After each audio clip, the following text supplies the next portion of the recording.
पीना, सुभी जी के लिए मुन्ना भैया गाना है कि तहारा पीना खाना पीना सुने रानी बेकार हमर दिल हई जान हई तीनों तोहार हमर जान हई तीनों तोहार हई जान हई तीनों तोहार एगो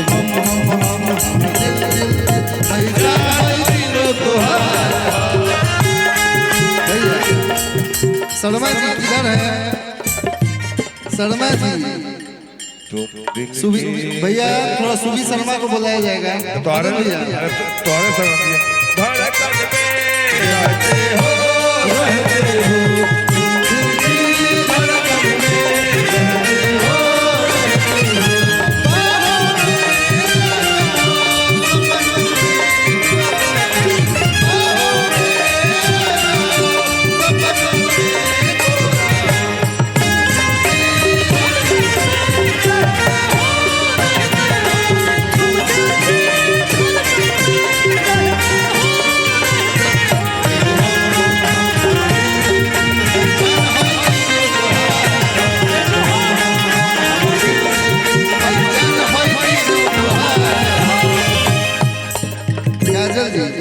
कि जब से देखले बानिए रानी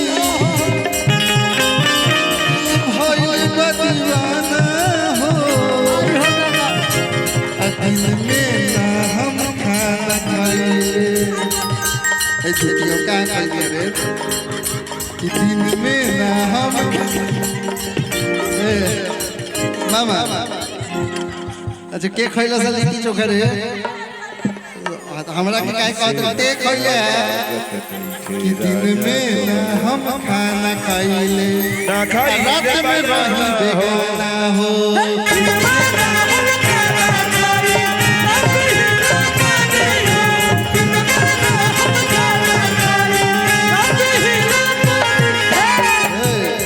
कि राउर फेरा चार बेड़ा सुन शिवानी बेकार अरे हमर हई जान हई तीनों तोहार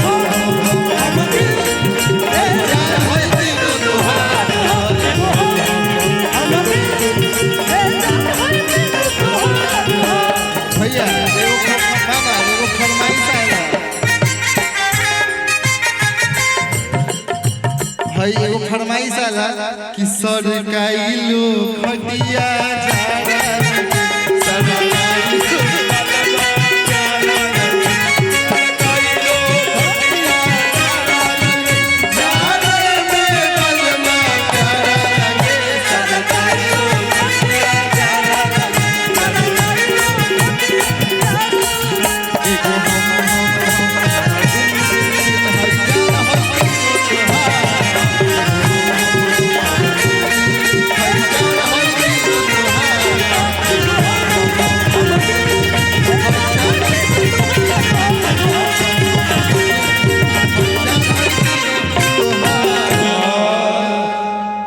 क्या